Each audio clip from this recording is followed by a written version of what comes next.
Assalamualaikum warahmatullahi wabarakatuh, sahabat Sulaiman mengaji. Kita akan melanjutkan serial pembacaan kitab Al-Kabair, yaitu dosa-dosa besar. Kita akan memasuki pembahasan yang ke-12, dosa besar riba. Allah Subhanahu wa taala berfirman, "Hai orang-orang yang beriman, janganlah kamu memakan riba dengan berlipat ganda, dan bertakwalah kamu kepada Allah supaya kamu mendapat keberuntungan." Al-Quran, Quran Surat Ali Imran ayat 130. Di ayat yang lain, orang-orang yang makan mengambil riba tidak dapat berdiri melainkan seperti berdirinya orang yang telah kemasukan setan lantaran disentuhnya. Keadaan mereka yang demikian itu adalah disebabkan mereka berkata atau berpendapat, sesungguhnya jual beli itu sama dengan riba. Al-Baqarah ayat 275. Mereka menghalalkan riba, menghalalkan apa yang diharamkan oleh Allah Subhanahu wa taala. Pada hari kiamat ketika Allah Subhanahu wa taala membangkitkan manusia seluruhnya, mereka akan bergegas keluar kecuali orang-orang yang memakan harta riba. Mereka akan berdiri lalu jatuh tersungkur dan begitu seterusnya. Hal itu dikarenakan kalau mereka makan harta riba, Allah Subhanahu wa taala mengembangbiakannya dalam perut mereka sehingga memberatkan mereka pada hari kiamat. Setiap kali mereka bangun, setiap kali itu pula mereka jatuh tersungkur. Mereka ingin bergegas seperti orang-orang, namun tidak mampu melakukannya. Qatadah berkata, sesungguhnya orang yang makan riba itu akan dibangkitkan dalam keadaan gila pada hari kiamat. Itu merupakan tanda bagi mereka yang dapat disaksikan oleh seluruh manusia yang ada di sana. Dari Abu Sa'id Al-Khudri radhiyallahu an bahwa Rasulullah sallallahu alaihi wasallam bersabda, "Pada malam aku diisrakan, aku melewati suatu kaum yang perut mereka membesar ke depan. Setiap orang dari mereka perutnya seperti rumah yang besar. Perut-perut mereka itu telah membuat mereka miring menumpuk di jalan yang dilewati oleh keluarga Fir'aun. Padahal keluarga Fir'aun itu dibawa ke neraka tiap pagi dan petang. Keluarga Fir'aun itu datang seperti unta-unta yang kalah perang. Mereka tidak mendengar dan tidak berpikir. Jika orang-orang berperut besar tadi merasakan hawa kedatangan keluarga Fir'aun, mereka akan berusaha untuk bangkit. Tetapi perut mereka memberatkan mereka sehingga mereka tidak dapat beringsut dan mereka pun terinjak-injak oleh keluarga Fir'aun saat mereka datang dan kembali.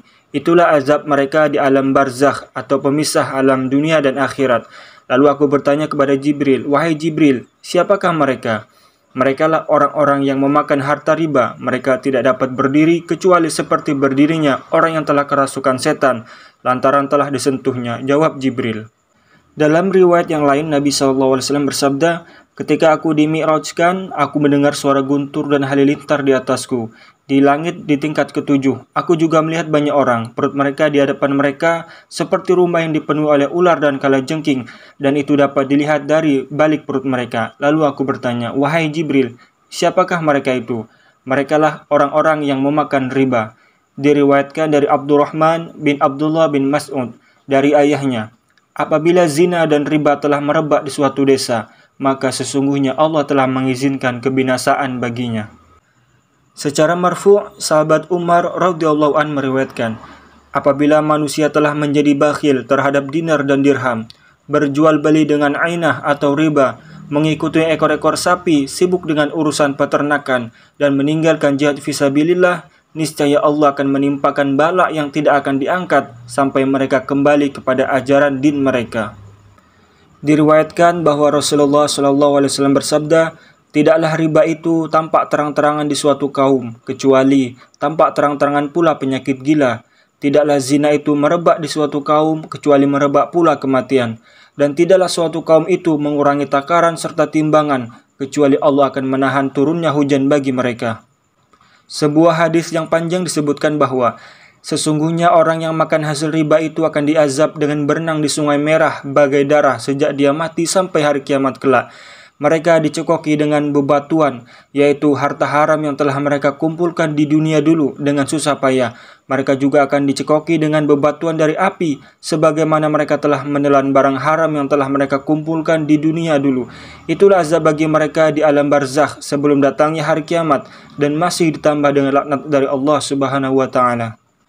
Dalam sebuah hadis sahih, Rasulullah SAW bersabda, 4 golongan Allah berhak untuk tidak memasukkan mereka ke dalam surga dan tidak pula menjadikan mereka mampu merasakan kenikmatannya. Mereka adalah orang yang terus-menerus minum khamar atau arak, orang yang memakan riba, orang yang memakan harta anak yatim, dan orang yang berbuat durhaka kepada kedua orang tuanya, kecuali jika mereka bertaubat. Diriwayatkan pula bahwa orang-orang yang memakan riba akan dikumpulkan di padang mahsyar dalam rupa anjing dan babi, disebabkan tipu daya mereka untuk memakan hasil riba, sebagaimana dirubahnya rupa ashabul sabati, orang-orang Yahudi, ketika mereka membuat tipu daya untuk dapat menangkap ikan yang telah dilarang oleh Allah pada hari Sabtu. Mereka membuat bendungan-bendungan kecil agar ikan masuk ke dalamnya pada hari Sabtu, dan mereka dapat mengambilnya pada hari Ahad.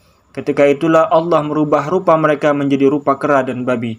Begitu pula dengan orang-orang yang mencoba membuat tipu daya untuk dapat menikmati hasil riba. Sesungguhnya tidak ada satupun tipu daya yang dilakukan oleh orang-orang yang melakukannya yang tersembunyi bagi Allah Subhanahu wa taala. Ayyub As-Sikhtiyani rahimahullah bertutur, mereka itu hendak menipu Allah seperti menipu anak kecil. Padahal seandainya mereka melakukannya secara terang-terangan, justru hal itu lebih ringan atas mereka. Rasulullah SAW bersabda, riba itu terdiri dari 70 pintu. Yang paling ringan adalah seperti jika seseorang menikahi ibunya, dan yang paling berat adalah jika seorang muslim mencemarkan kehormatan saudaranya sesama muslim. Dan benarlah bahwa itu merupakan salah satu pintu dari sebesar-besar pintu riba. Sahabat Anas radhiyallahu an berkata, adalah Rasulullah SAW berkhutbah di hadapan kami. Beliau menyebut tentang riba dan menjelaskan betapa besar urusan riba itu. Beliau bersabda, 1 dirham yang didapat oleh seseorang itu lebih dahsyat daripada berzina 36 kali dalam pandangan Islam. Rasulullah SAW juga bersabda, riba itu 70 tingkatan dosa. Yang paling ringan seperti seorang laki-laki yang menggauli ibunya. Dalam riwayat yang lain, yang paling ringan adalah seperti seorang laki-laki yang menikahi ibunya.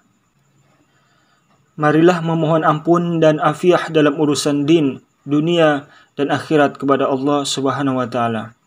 Demikianlah pembacaan kitab dosa besar ke-12 yaitu riba. Wassalamualaikum warahmatullahi wabarakatuh.